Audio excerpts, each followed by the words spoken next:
Turkmenistan's gateway to hell dints after 50 years. For over half a century, a mysterious burning crater in Turkmenistan Karakum Desert has fascinated scientists, attracted adventurers, tourists, and symbolized one of the most bizarre man-made disasters of the Soviet era. Known unofficially as the gateway to hell, the fiery pit is now finally shows signs of burning out, with scientists reporting a major decline in its flames. Now let's get into the story in detail on this AI podcast. Okay, let's unpack this because it's quite a story. Imagine this. A huge pit, like over 200 feet wide, out in the desert. And it's been on fire. Nonstop. For 50 years. Yeah, it sounds completely made up, doesn't it? But it's real. Middle of the Karakum Desert, Turkmenistan. They call it the gateway to hell, unofficially, of course. Right. The gateway to hell. And we've got this stack of articles, notes, research, basically, laying out the whole, frankly, wild history of this fiery pit. But the real prompt for this deep dive now is that things are changing there. After all this time, something's finally different. Exactly. So our mission here is to piece together that whole story from these sources. How did this thing even start? Why on earth did it burn for half a century when it wasn't supposed to? And crucially, what do these reports tell us about why it's now suddenly starting to burn out after 50 years of raging? Okay, so let's jump back. The origin, 1971, Soviet Union era. Geologists are out there in the Karakum Desert. Standard stuff, looking for natural gas reserves, prospecting. But then, things go wrong. They drill into this underground cavern, a pocket filled with natural gas. And the pressure, it seems, was just too much. The ground under the drilling rig gives way, it collapses. Creates this enormous sinkhole. The articles mentioned figures around, 230 feet? 70 meters wide? About that. Just a massive sudden crater, and gas is now venting out of it. A big problem. So the scientists on site, they make a decision to prevent these gases, mostly methane, which could be dangerous, from escaping and spreading. They decided to light it, set the escaping gas on fire. Okay, and here's the crucial part.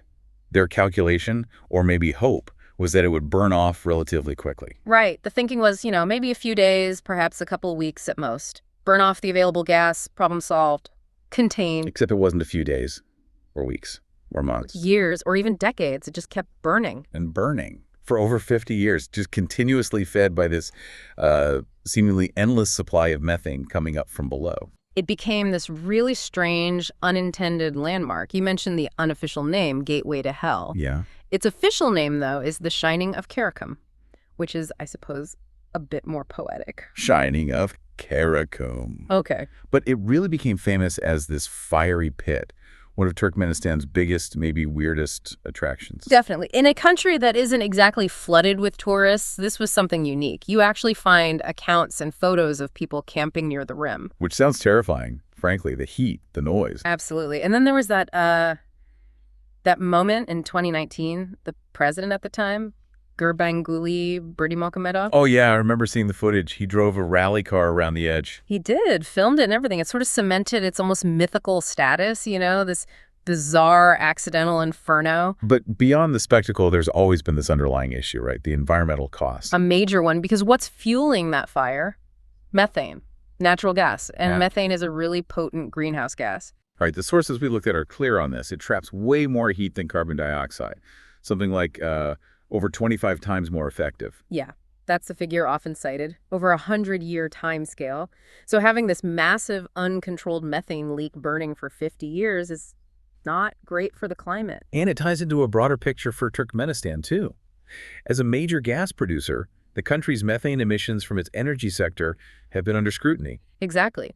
Organizations like the International Energy Agency and private firms like Kairos, they've used satellite data to identify significant methane releases from Turkmenistan's infrastructure. The articles mention some pretty startling comparisons, like emissions from just 2 gas fields in 2022, potentially matching the UK's entire annual greenhouse output. Yeah, though it's important, as the sources note, that the Turkmen government disputed those specific findings.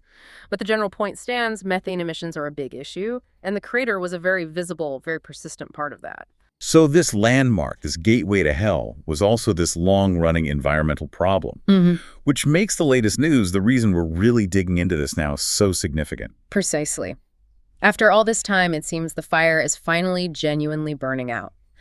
There was a recent conference where Irina Lurieva, she's a director at Turkmengaz, the state energy company, Okay. she reported that the glow, which used to be visible for miles, is now quite faint. You apparently have to be pretty close to really see it. And the flames themselves? Down to about a third of their previous intensity, according to her statement in the sources. Dramatic reduction. Wow. So is it just running out of gas naturally after 50 years? Or is something else going on? That's the interesting part the reports clarify. It's not just petering out on its own. The decline is linked to a reduced flow of gas actually reaching the crater. So it being intercepted somehow. Exactly. It seems to be the result of deliberate recent efforts to capture the methane before it gets to the sinkhole. How are they doing that? Well, according to the technical information we reviewed, they've basically drilled new gas wells in the area surrounding the crater. Okay, interceptor wells, kinda. Sort of, yeah. And they've also apparently reactivated some older, decommissioned gas pumps nearby.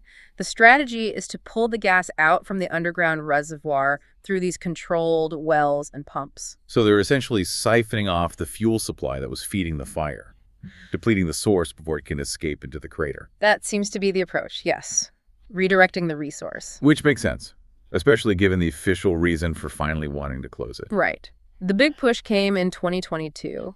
President Berdy Muhammadov pledged to extinguish it permanently, and his stated reason was very clear. What is the quote? He said, "We are losing valuable natural resources for which we could get significant profits and use them for improving the well-being of our people." Okay, so it boils down to economics, essentially. This isn't just waste gas to be burned off anymore. It's a valuable commodity they want to capture and sell. Pretty much. And that highlights the sort of dual nature of this dimming fire, doesn't it?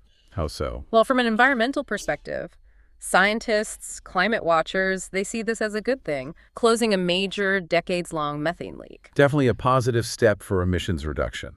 But for Turkmenistan, it also seems to signal this shift. Maybe a move towards managing their huge gas reserves differently, more efficiently, more profitably, perhaps even more responsibly from an environmental standpoint eventually. It really makes the whole story of the crater feel like a cautionary tale. Absolutely. It's a tale about industrial accidents, right? That initial drilling mistake, then about the massive unforeseen environmental consequences that can linger for decades. And how something quite destructive can weirdly become a sort of monument, an attraction. Yeah, that too.